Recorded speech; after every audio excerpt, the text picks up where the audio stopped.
Roughly 6 months ago, Sony launched a new breed of smartphone into the market, a smartphone that many desired but never really existed, but Sony took a bold step that has ultimately paid off for them.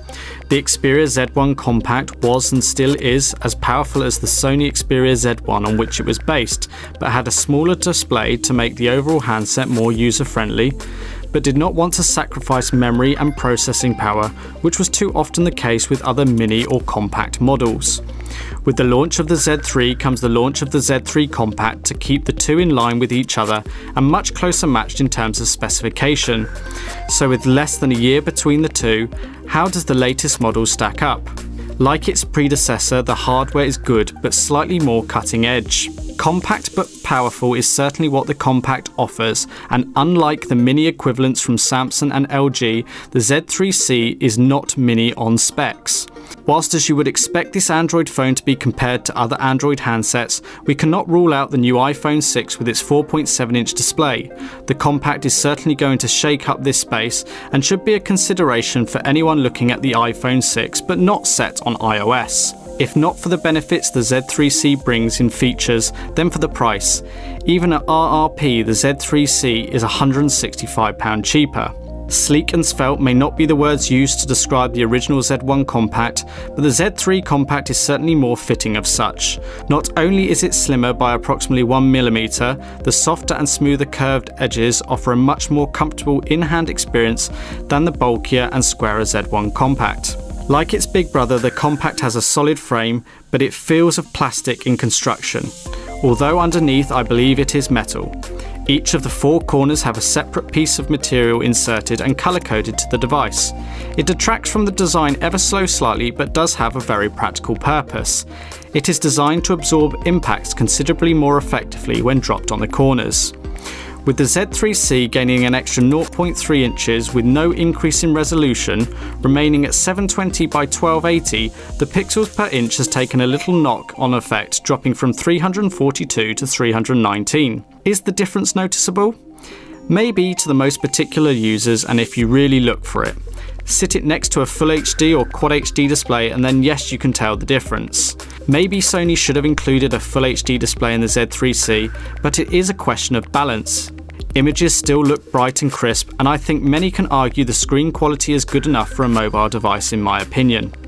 Like any phone manufacturer, the technology inside is tweaked to produce the best on-screen results. There is within the Z3C two key technologies that have been used to assist in producing what you see. The first is Triluminous, which uses LEDs to emit purer reds and greens, creating a brighter and more uniform light. The second part is X-Reality for mobile, which optimizes images to improve color reproduction, sharpness and contrast, as well as remove noise. The result is personal opinion. The Z3C certainly pops that little bit more than the Z1C. I think all told the IPS panel does a pretty good job with good viewing angles and generally quite acceptable battery performance. Windows Phone and BlackBerry may be two types of operating system that exist amongst others, but at the moment it is primarily a two-horse race between iOS and Android. The Z3C is most certainly wearing the Android colours and is also aiming to win supporters of iOS thanks to what the compact powerhouse offers. When there was once discrepancy between the OS, both are becoming more similar and apps are most certainly available on both platforms. Be it your social networks, business or personal fitness apps, you will find them on the Google Play Store that comes loaded on the Z3C. As an Android device, you get access to all of the popular Google services including Gmail, Calendar, Maps, Music and more. If you are new to Android, then one of the key appealing features is the way in which you can make the phone yours, personalising and tweaking to make yours different to every other. From changing the stock wallpaper and themes of the device to sound and notifications for specific contacts. If you are making the switch from an iPhone, Sony have set out to make this transition as simple as possible. Xperia Transfer is the app that you need for the most simple of switching between the two platforms. Of the 16GB internal storage available on the device, only 12GB is available to you as the user because the OS takes up a proportion of this. Store whatever you like on the internal memory, but if you're running out of space, using the microSD memory card slot that supports 128GB cards is a great solution for more memory intensive files such as music and pictures. Sony do include a few of their own customizations over the standard Android experience. This is to give you as the user a little extra value, but also differentiate their products from others out there. Additions primarily include Sony's multimedia suite of application, from Sony's LifeLog app to Movie Creator, but there are a few others I feel are worthwhile additions. You will get the very latest version of Android 4.4 KitKat, and Sony are reasonably good with their updates. Yes, there will be delays, but they have made marked improvements from what they used to be, with the number of updates and the speed of updates they bring. If you're into your gaming, then the Z3 Compact has a lot to offer. Also built into the Xperia Z3 software is Glove Mode, which, as the name implies, enhances the screen's sensitivity so that you can use the phone in colder climates. Smart backlight control keeps the screen on when you look at the phone, no need to actually touch the handset. Smart call handling allows you to answer the call by bringing the phone to your ear, rejecting a call by shaking it, and silencing a call by turning the phone over. Tap to wake up turns the screen on after a double tap on the display. Other small extras included on the Z3C include small apps. Press and hold on the running apps key, and at the bottom you're presented with a list of apps such as a calculator, stopwatch, sound recorder and screen capture tool. These small apps sit in windows on top of Android, can be moved about on screen and retain their position even as the phone is being used in the background. Only upon closing them will they disappear. The Z series for some time has had PlayStation Mobile certification, but the Z3 family from November 2014 will have Remote Play. What is Remote Play? Well, PS4 users, hold on to your hats. You can play your PS4 games on your Z3C. Let me paint the picture. You're happily playing your PS4 when your other half switches the TV onto something that would drive you to go and wash the dishes. However, the dishes can wait. Leave your PS4 switched on, connect your Z3C to Wi-Fi, enable Remote Play and begin playing the PS4 game back on your Compact. However, it gets better. Purchase the GCM10 game controller mount and dock your Compact on top of your PS4 controller. Now you can play the game with the PS4 controller. The quality of the game is downscaled to boost performance, but we can live with that. If you wonder whether the Compact can handle it, then fear not. A quad-core 2.5 GHz processor and 2 GB of RAM will keep this and other daily tasks performing quite nicely. It's a bit of a shame it did not get the 3 GB of the Z3, but that may be the price to pay for going smaller form factor. If you had not yet got the gist, the Z3C has all you need: Bluetooth, Wi-Fi and GPS including GLONASS. The Z3C does too have MHL connectivity, MHL 3.0 in fact. MHL 3.0 is the very latest technology and allows you to output 4K video to a 4K display. Now it need not be 4K, but it is possible. USB host functionality means that you can too connect things like memory sticks to the Z3C. An adapter is required. The magnetic charger does away with the need to open the cover over the micro USB. Use a micro USB magnetic adapter or opt for the Sony DK48 charging dock to keep it powered and sat at an ideal viewing angle. Of course, there is too the cellular connections of 2G right through to 4G, all of which perform well.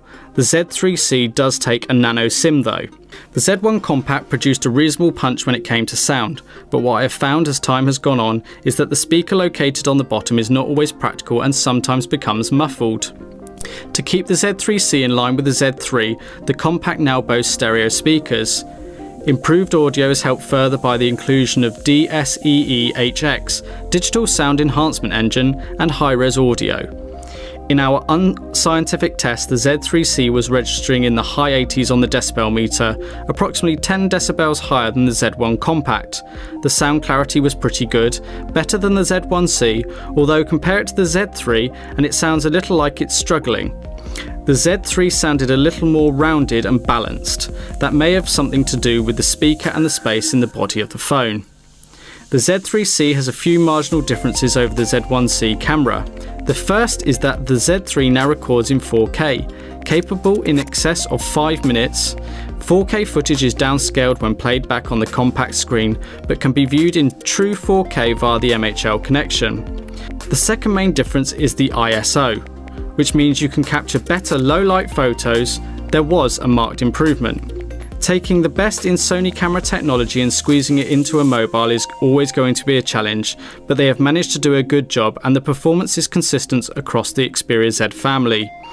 The results are generally very good, always best in bright, natural light scenarios. You still get pretty decent shots in lower light environments thanks to the onboard technology. In some shots, whites did blow out and the quality is lost quite quickly when you zoom in. Using flash can leave shots appearing grainy on occasions, but on the most part photos and video results are very good. I take the majority of my images in superior auto mode. Most of us will use this option rather than delving into the manual options, but they exist if you want them to get that perfect shot. In the interest of trying to be fair, as most of us use point and shoot, thus using manual mode may result in better final results. There are plenty of shooting options, including time shift mode that captures 61 images in just 2 seconds. The dedicated camera key is also a massive plus. You can keep a firm grip on the phone whilst capturing the image. You can too use the volume keys as zoom controls, as you have 8x digital zoom. Smaller form factor does mean a smaller battery, but the Z3C has gotten smaller and lighter but gained a bigger battery. The additional 300 mAh will go some way to powering the large screen, but should last you through a working day just fine. Not all that often do I need to charge my Z1 Compact through the day or early evening, and I am a moderate user of the phone. Rarely would I need to switch on stamina mode, but if I do see an improvement. Get it right and you can get 2 days out of the Compact. Unless you're a lighter user or are willing to make sacrifices for the 2-day life, be under no illusion that a daily charge will be necessary. The Compact is powerful and you find yourself doing so much on it so the battery feels the impact. The battery cannot be removed, is built in, but then again most are now, including that of the iPhone, with which the Compact is a very close competitor. Ever changing, at the time of recording, the Compact is £165 cheaper than the iPhone 6 and does, in my opinion, offer quite a bit more functionality, if not as refined in some places. £165 goes a long way, as splashing out £540 on the iPhone will make even the most cash-rich wince. If you want the bigger screen and a bit more RAM, the Z3 is circa £140 dearer. You need to always choose the device that is right for you.